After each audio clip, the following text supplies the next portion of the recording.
Allons-y pour le replay du tour de mon adversaire. Je suis assez curieux de voir comment ça se passe, en particulier sur le front de l'Est. Alors, sur le front serbe, il y a quelques escarmouches. À l'Est, il attaque notre cavalerie qui est retranchée. D'accord. Là, il vient au contact à proximité de Varsovie. Et ici, ah, je suis étonné, il recule pas. Il recule pas. En France, il se renforce. La marine allemande harcèle notre destroyer au port. Oh, je renforce celui-ci, il survit à cette escarmouche. Le port le protège, hein, mais pas tant que ça. Voilà, rien de décisif. La situation est stable. Ah, la Roumanie a choisi son camp, elle a choisi le bon camp. Notre influence diplomatique a payé. La voici qui nous rejoint. La Roumanie se prépare pour la guerre. Tarnov est libéré. La Roumanie rejoint les Alliés. La Turquie se prépare pour la guerre. Alors ça, par contre, c'est un petit peu plus gênant. Bon, sinon, des grèves chez les Russes. Un manifeste anarchiste international contre la guerre est publié en Angleterre. La révolte pro-allemande des Boers en Afrique du Sud est écrasée. Voilà, bon. Le corps Anzac est disponible à la production, ainsi que le corps colonial. Et nous avons un nouveau Dreadnought, le Queen Elizabeth, qui arrive à disposition. On va le mettre en mer du Nord. La première unité d'artillerie française est dispo. Alors, elle arrive. Pour l'instant, elle n'a pas encore suffisamment de technologie pour détrancher les unités adverses. Il faut qu'elle soit au moins niveau 1 en technologie d'artillerie pour faire sauter les retranchements. Au sud, on place notre infanterie. On verra pour les Russes tout à l'heure. Donc on a toujours cette idée d'envoyer un corps expéditionnaire en Serbie pour renforcer les Serbes dans un second temps. Bon, simplement un petit retour sur le choix diplomatique qui a été fait par l'Autriche-Hongrie de céder Trieste aux Italiens. Alors certes, les Italiens ne rentreront pas en guerre, ça c'est une certitude, mais le moral national de l'Autriche-Hongrie en a été durablement affecté. C'est un gros choc au moral. Le moral national, il impacte les résultats des algorithmes de combat, la volonté de combat de chaque unité.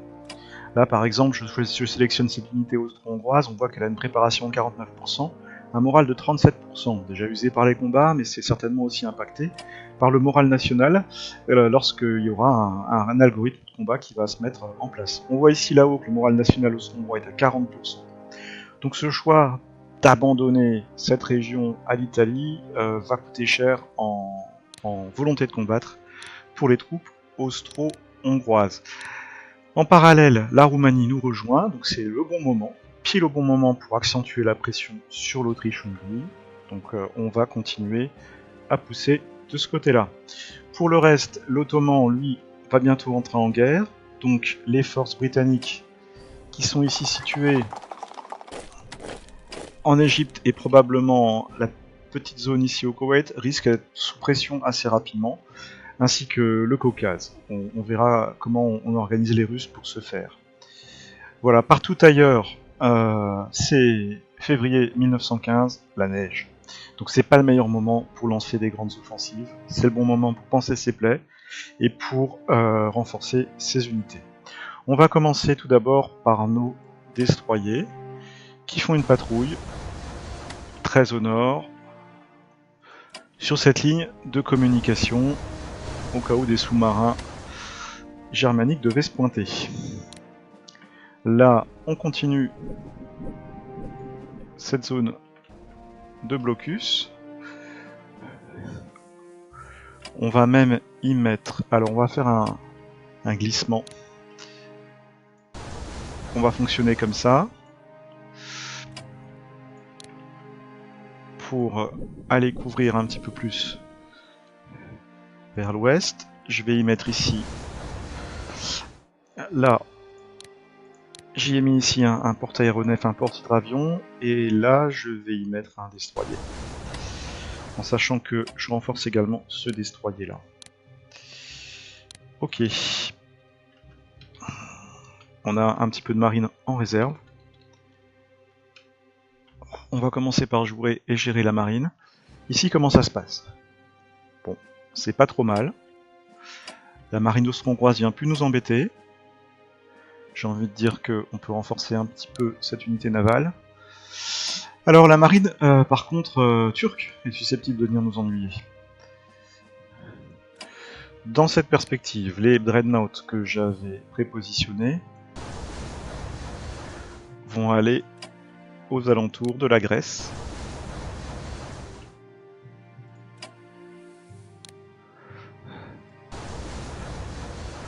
Histoire de voir venir.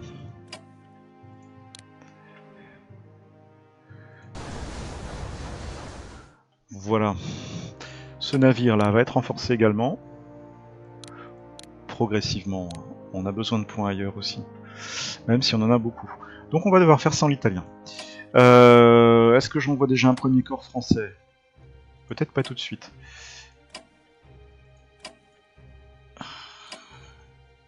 Mon plus mauvais quartier général, c'est celui-ci. Il est à 4. Ça me coûte 27 points de production militaire pour le déplacer sur un port. Je le fais. C'est coûteux, mais bon. On est sur un tour un peu stable. Ici, on va checker les attachements. Alors, avec cette unité à 6 là, on tient ce front. Avec Foch, on va tenir en pointe ici. On renforce des alors Verdun. Et ses abords. Ici, ça s'est stabilisé. On va renforcer notre unité. On avance les Anglais.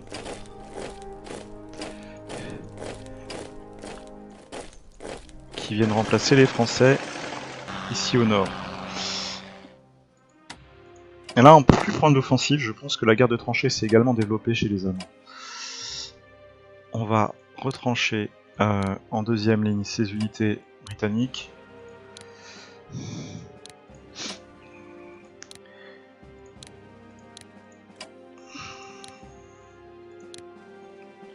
Voilà, cette unité française va être renforcée également. Là, on a plus qu'il n'en faut.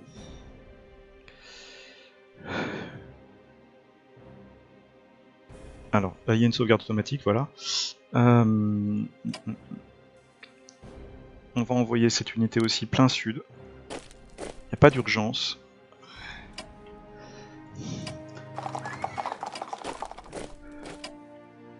Voilà. Cette unité par ici. Foch, là. On s'offre une petite reconnaissance aérienne sur Strasbourg. Ok. Il a une unité de réserve probablement ici, probablement à Metz. C'est pas à ce tour-là que je vais lui infliger des pertes. Pas se mentir, sans artillerie, je vais avoir du mal à les détrancher. Donc, on va anticiper. On va faire de la recherche avec les Français. On va passer en niveau 2 au niveau des armes d'artillerie. Pour accélérer la recherche dans ce domaine. On va augmenter un petit peu la guerre de tranchées. On rajoute encore un slot pour être au maximum. Il nous reste une quarantaine de points qui pourraient suffire. Là, toutes mes unités sont au maximum. Sinon, je vais les conserver. J'aurais pu les envoyer à la Serbie, mais je vais les conserver. Côté britannique, on va renforcer cette unité. Celle-ci va partir très rapidement pour l'Égypte.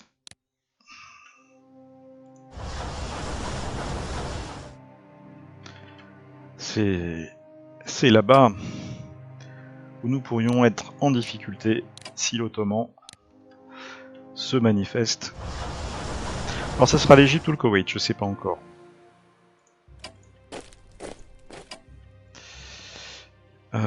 Oui.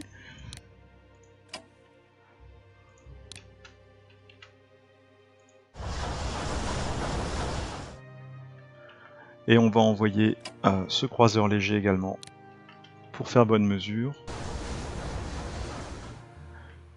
Ok, les rapports de force devraient être équilibrés. Le QG britannique va aller sur Boulogne. Voilà. Pour le reste, on touche à rien côté britannique. Côté russe. Donc on renforce ce destroyer. Absolument, ça nous coûte cher. Mais ça va occuper la marine allemande. Aïe, on se prend une mine. C'est la guerre des mines. On en prend une autre. On tombe sur un destroyer. Ouais, là il faut pas que je le cherche, il est beaucoup plus fort.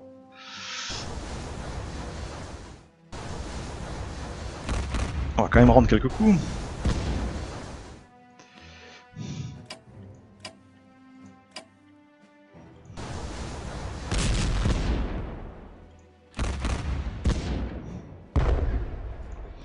Ok.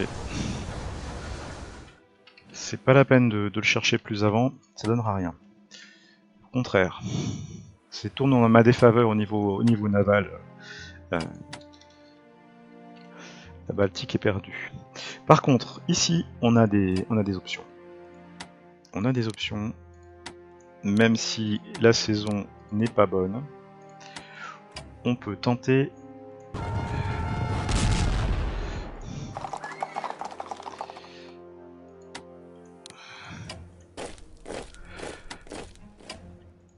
de s'infiltrer. On va se positionner judicieusement.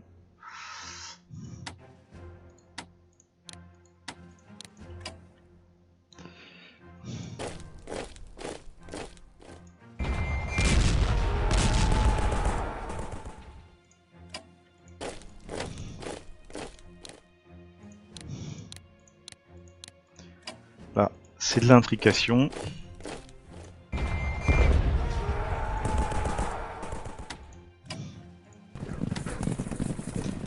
Ici, on va renforcer l'unité à son maximum.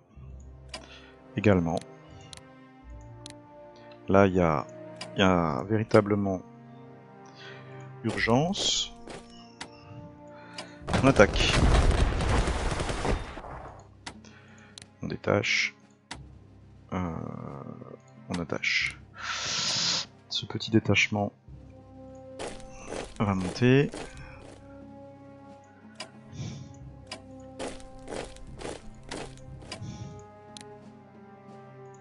On organise nos tranchées. Et on renforce. Là, ça nous coûte pas mal de ressources, hein, ce front.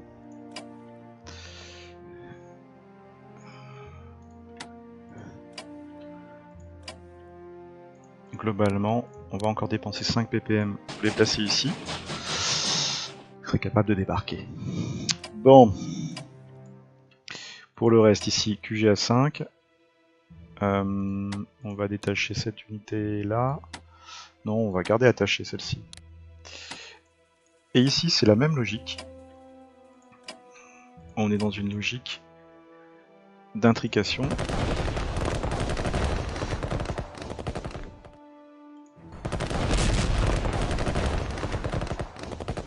On vient au contact.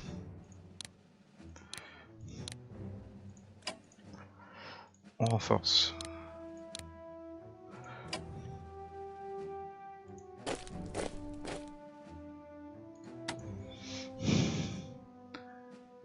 Je vais avoir du mal à encercler, mais si je mets un petit peu de... Il y a des coups à jouer là quand même.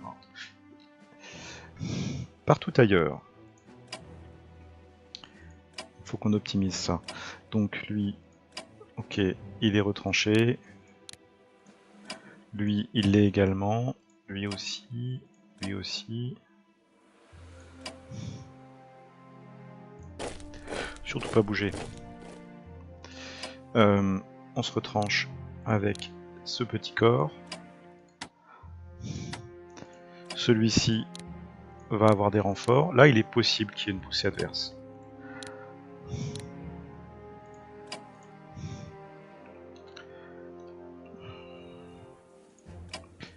On cible les unités austro-hongroises qui, il faut le reconnaître, sont un petit peu moins péchues que les allemandes.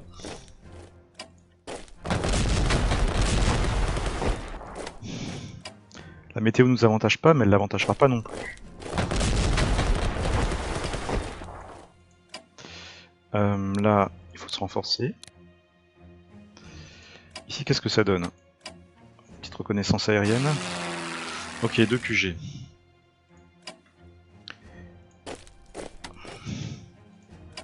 On se renforce. On n'a plus de points.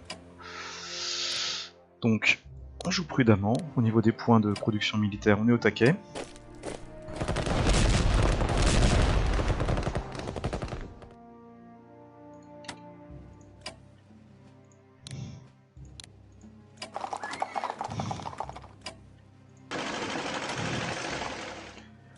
Et on va profiter de l'arrivée de nos amis roumains.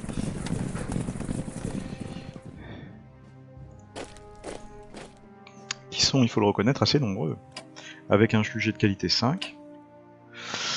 Et qui vont aussi avoir à faire face aux Ottomans. Donc il ne faut pas négliger non plus ce front. On peut prendre une petite posture offensive, mais il va falloir également en avoir une défensive. Là, ce QG doit être renforcé. Qu'est-ce que ça donne sur ce front? Ok.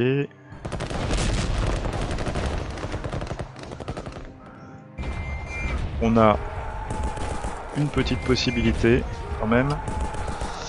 Là, ce QG doit, ce corps doit être renforcé, mais c'est pas assez. On va faire un swap. On le renforce derrière. Pour le reste, on touche à rien.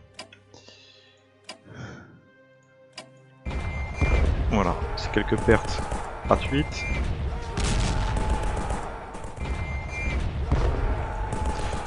Voilà, là on n'est pas trop mal.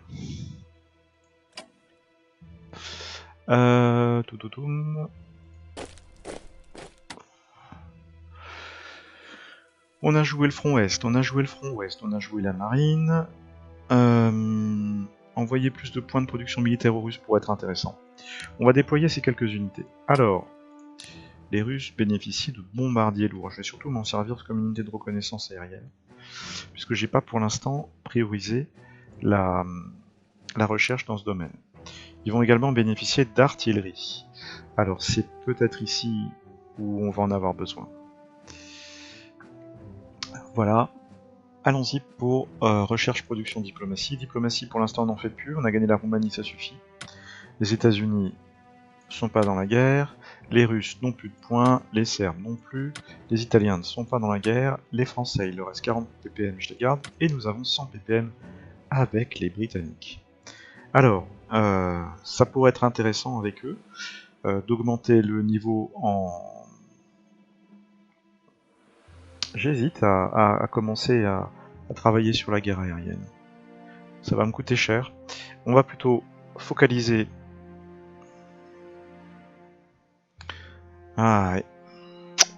soit la production d'obus et de gaz, soit un mix guerre de tranchées, guerre anti-sous-marine. Je vais tenter guerre de tranchées, guerre anti-sous-marine. Pourquoi? Parce que si mon adversaire met en masse ces sous-marins, dont je ne connais pas le niveau technologique, sur cette zone et force, je serais heureux d'avoir des destroyers qui sont plus à même de leur faire face. Le tour est joué, une dernière sauvegarde qui a lieu là. Ouais, j'ai rien oublié. La marine russe va anticiper l'entrée en guerre des Ottomans en se plaçant ainsi. Voyons voir ce qui se passe. Donc, toujours cette famine en Autriche-Hongrie. Le moral devrait baisser encore un petit peu. La Roumanie rejoint l'entente, stimulant le moral russe, tant mieux. Le moral serbe est stimulé par l'entrée de la Roumanie. Une décision. Maintenant que la Roumanie est entrée dans la guerre, ses forces armées ont besoin de s'agrandir et de s'améliorer. Nous pourrions aider en envoyant une mission militaire pour les assister. Cela aiderait à former un corps supplémentaire, une unité de bombardier de reconnaissance, les deux à demi-force. 150 ppm, 50 ppm pendant 3 tours. Pour la France, oui, on accepte.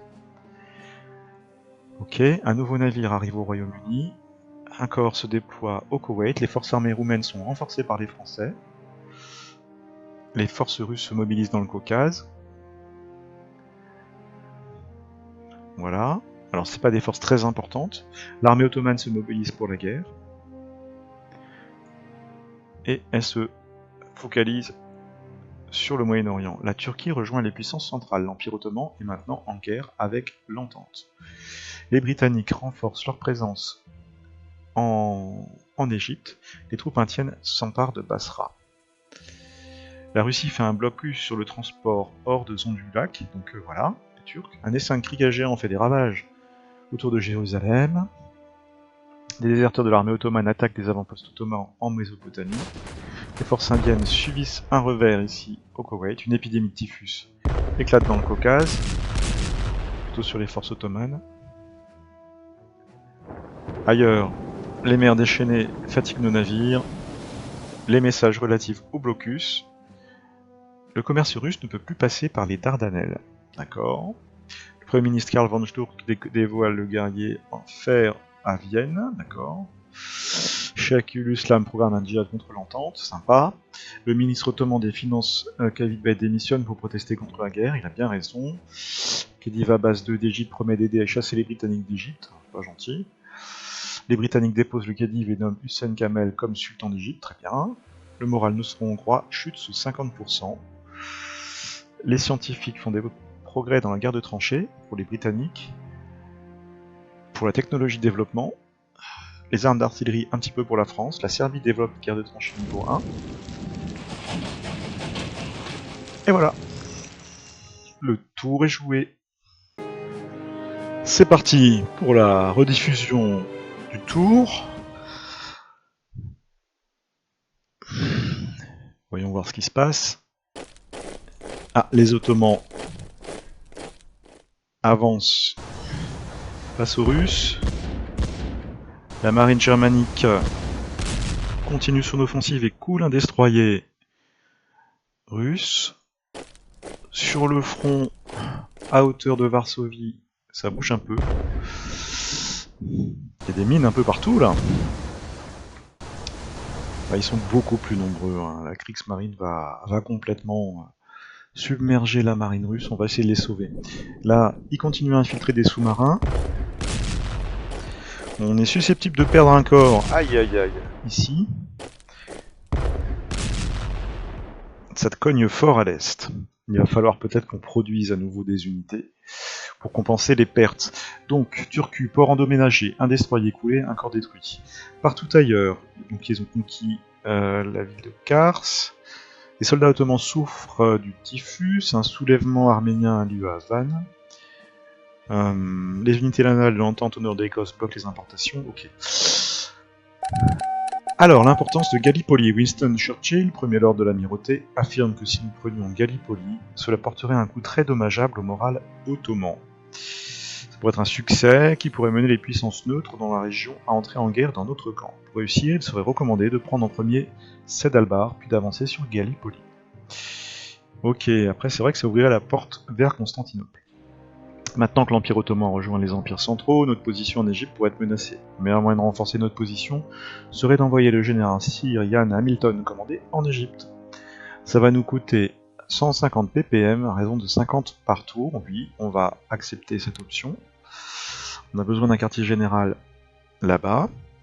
On nous propose également d'y déployer de l'artillerie. Oui, on accepte. C'est également un coût. Alors, côté russe, on nous propose également de l'artillerie lourde. Ça aura un coût. Voilà, le reste de l'artillerie se déploie en Angleterre. Notre première unité de dirigeable également. Avant tout, avant de lancer le tour, je voudrais regarder les rapports. Ça fait longtemps qu'on ne les a pas regardés. Tout d'abord, au niveau des rapports de force, on voit que la Russie a 68 unités terrestres, l'Allemagne en a 53, la France 28, le Royaume-Uni 27, L'Autriche-Hongrie 25, la Turquie 30. Ok. En aval, 32 pour les Britanniques, 26 pour l'Allemagne. Bon. Ok, on va aller voir les pertes détaillées. Les Britanniques ont perdu 2 unités, un détachement, un corps. Les Français 11, essentiellement de la marine. Ça s'est passé beaucoup en Méditerranée. 2 corps d'infanterie, 2 corps de cavalerie. Un détachement a été perdu par les Serbes et les Russes ont perdu quand même 6 corps. Il va falloir reproduire des troupes. Les Allemands en ont perdu 12, les Austro-Hongrois ont 9. Donc c'est à l'est que ça se passe. On va essayer d'envisager, on va examiner plutôt avant d'envisager cette production, on va examiner la production et la recherche de l'Allemagne. En allant dans les graphiques. Alors, au niveau recherche, ils investissent peu. Au total, depuis le début de la partie, ils ont investi 250 points de production militaire en recherche. À titre d'exemple, la France en a mis 735, l'Angleterre 725, et j'ai le sentiment que même la Russie en a mis beaucoup plus, 825. Ça veut dire qu'il met ses points de production militaire en production. Alors, effectivement, il a des pertes, mais il a investi près de 2830 points de production militaire. Donc il remplace ses pertes. Avec le russe, on a par exemple, en termes d'unités, dépensé que 998 points. On remplace beaucoup moins. Le français 980, avec l'anglais 441. L'austro-hongrois, quant à lui, a également compensé ses pertes puisqu'il achète pour 1908 points de production militaire, et qu'il a une recherche qui est vraiment symbolique de 75 points. Donc, priorité, on va commencer à donner priorité au front russe. On va essayer de se dégager ici, là, on va avoir du mal à percer, quoique, on a des opportunités, hein, quand même. J'aimerais bien isoler ce corps ici.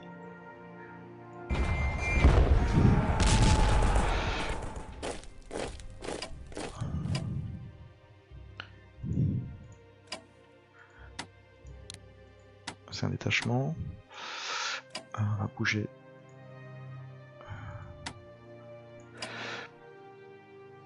On va bouger ici.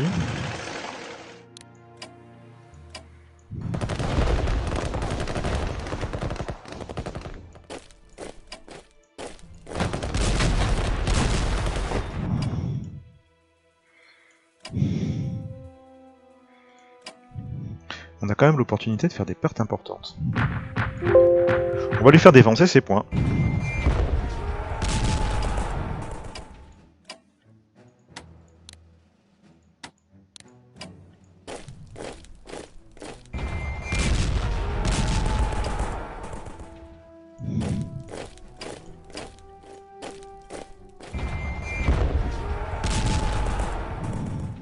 Ah, c'est dommage, il manque pas grand chose, il va sauver son corps.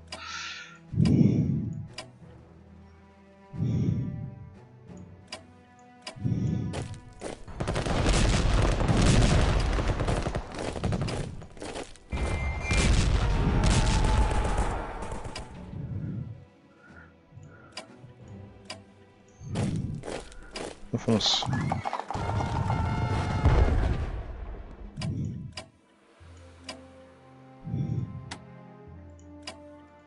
Ok. À ce niveau-là, on a également l'opportunité d'attaquer. On l'a saisi.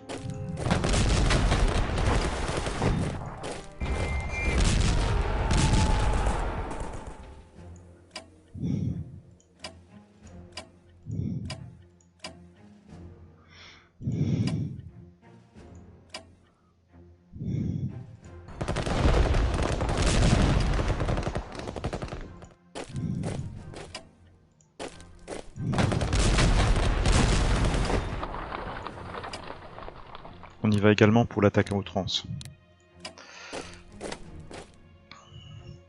Oh, là j'ai fait une erreur. En plaçant ce QG, cette unité là, je pensais que c'était une garnison, j'ai joué trop vite. Ok, ailleurs. on est sur le coup. Alors, là par contre, c'est sensible. C'est sensible.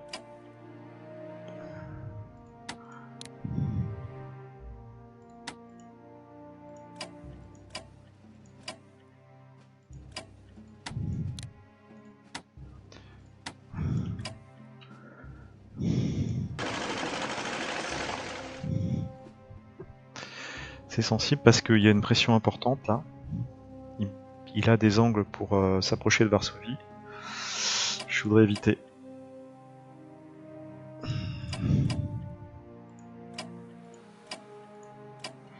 Ouais. Donc ici, sur ce front, on a conscience que les Ottomans vont bientôt se manifester.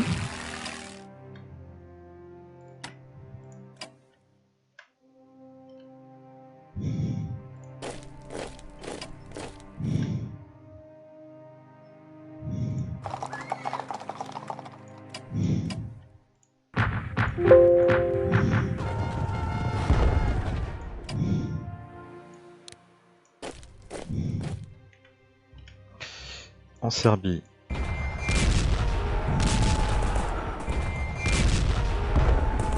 On passe à l'offensive.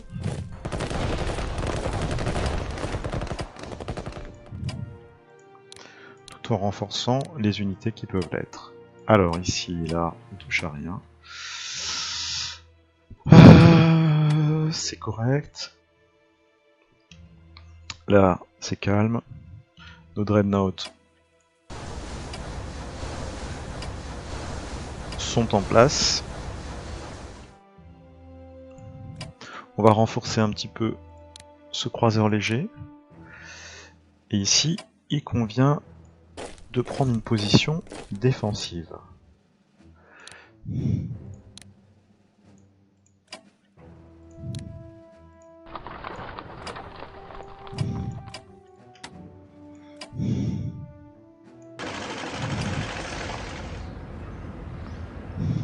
Là on bouge pas, donc on wait. Et les renforts arrivent. Donc là on a un quartier général, une division de fusiliers marins, un corps de cavalerie et un croiseur léger. Le croiseur léger va passer devant. Ok. Le corps de cavalerie va suivre.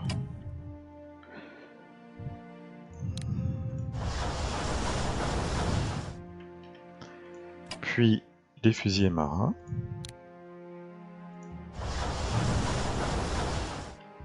Et enfin, le quartier général.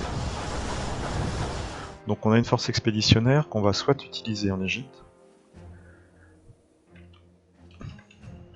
Les Dardanelles, ça me semble un petit peu compliqué pour l'instant. La pression importante ottomane. C'est sans compter sans les excellentes troupes de montagne du tsar. Ici, on se retranche. Ok.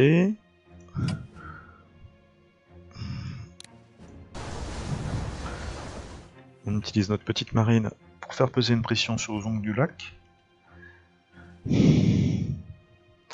Reste cette partie du front là, que j'ai pas gérée encore pour l'instant.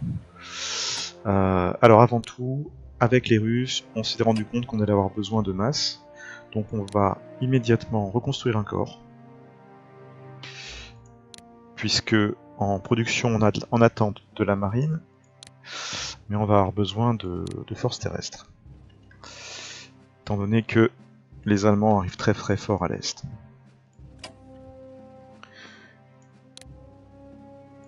Il faut que notre avantage technologique, puisqu'on a investi beaucoup en technologie, fasse la différence. Là on se retranche. Ok, à hauteur de la rivière. Ici. Ah, ici, je suis toujours tenté d'attaquer. Hein. Ouais. On se retranche.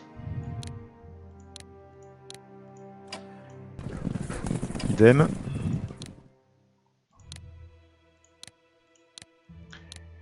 En faisant monter les Roumains par le sud ici et par là, on continue à faire peser également une petite pression. Là, on se retranche dans les montagnes. Ici, on se retranche également. Petite reconnaissance aérienne. Ok, le QG est juste derrière. Là, on attaque. On a un avantage. Cette bonne unité là, on essaye d'exploiter la poussée.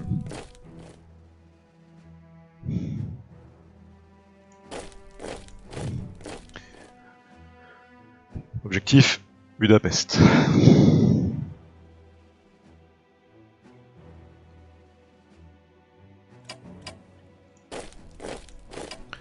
Ici, on se retranche. Voilà. C'était fin là. Il faut faire attention. Alors, pour le reste, j'essaie d'attraper le destroyer qui est là. Voilà. Il continue sa patrouille.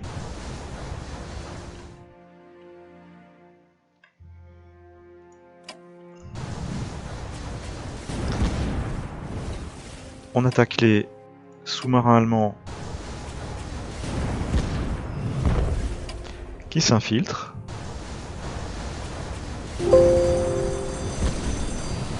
À défaut de pouvoir les couler,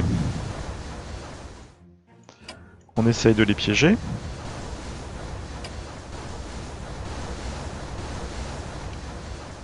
Et en tout cas de les affaiblir pour la suite de la guerre navale.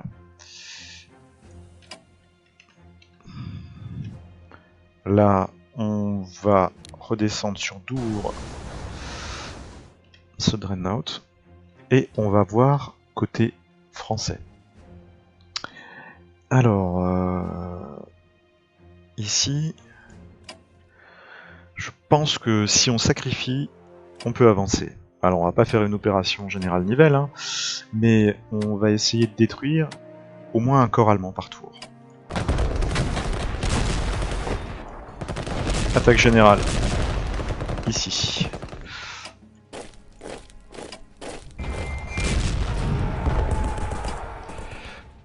Ainsi qu'à hauteur de Verdun.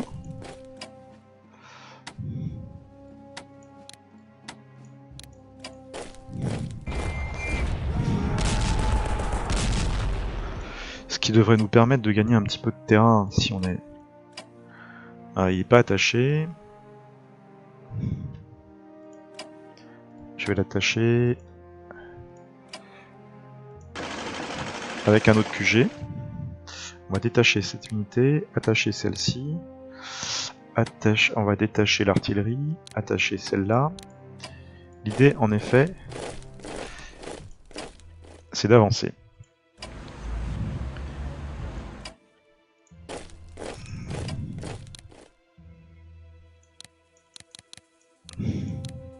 C'est d'avancer et d'infliger des pertes aux Allemands. Alors, est-ce qu'on avance un peu plus également dans les Ardennes, en sachant qu'il y a probablement une unité ici, c'est imprudent. Là, on va renforcer cette unité. Partout ailleurs, on touche à rien. Là, c'est beaucoup trop coûteux. Et là, je me vois mal aller faire front à 3 unités allemandes, peut-être préparées. Par contre, ici, je me vois bien avancer un petit peu. Petite reconnaissance. Ok.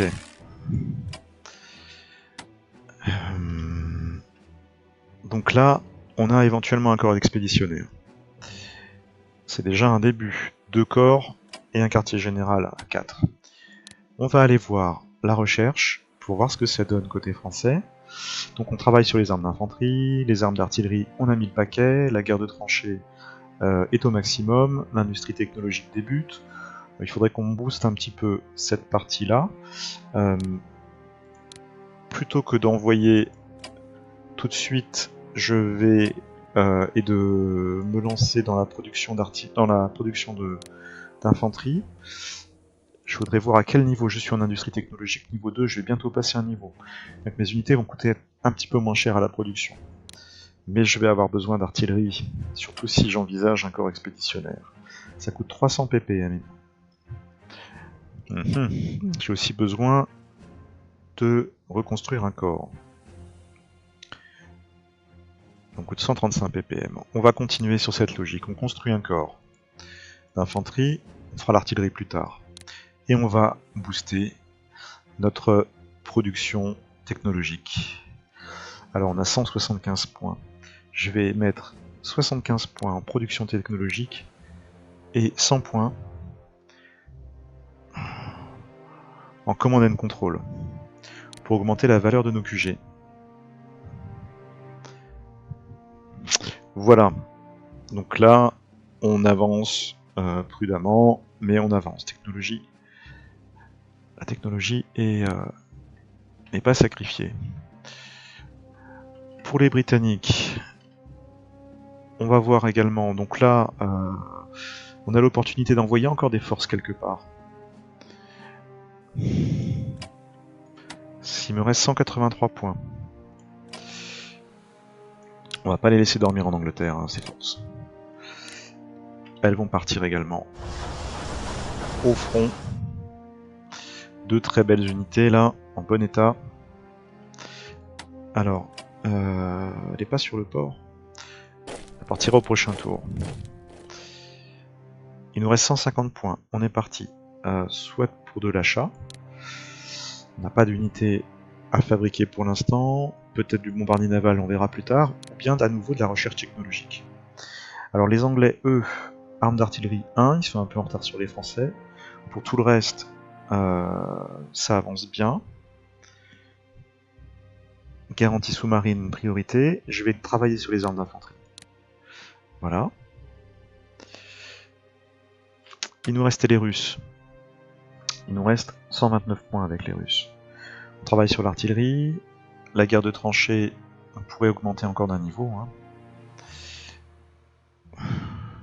On va faire ça.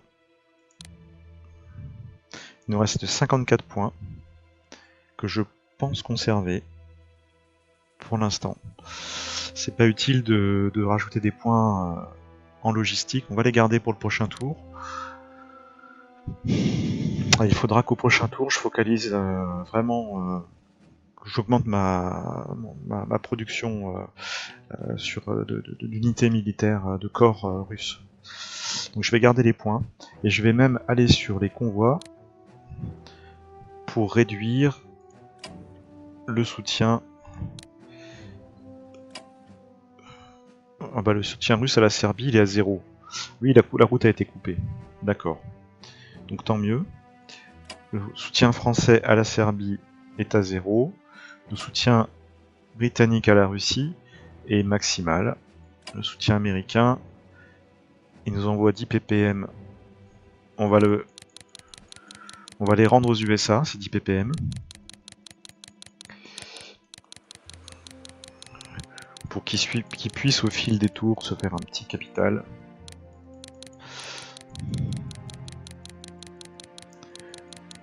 Étant donné qu'ils sont très loin d'entrer en guerre.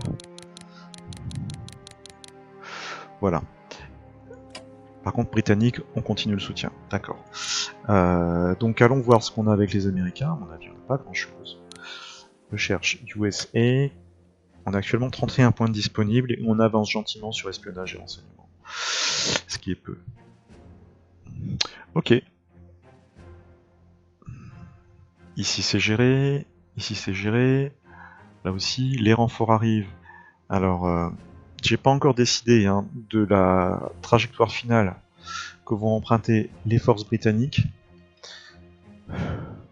Si le verrou est pas trop important ici,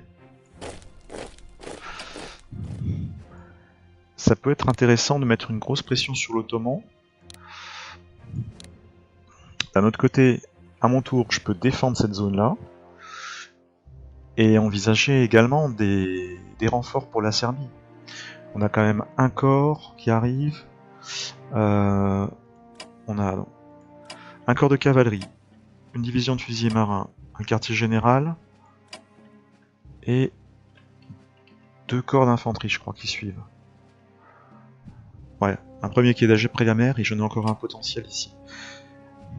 C'est pas mal, hein. Ici, ah tiens, je vais en profiter pour approcher sur Bruxelles, justement, un corps britannique.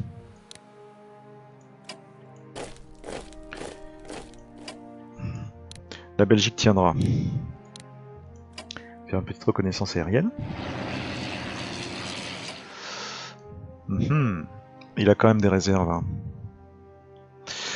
Ok, partie intéressante. Le tour est joué. Affaire à suivre. Perte de grains, d'accord. Pour mieux suivre la guerre contre l'Empire ottoman, il recommandait que nous occupions l'Y de Lemnos, dans la mer Égée.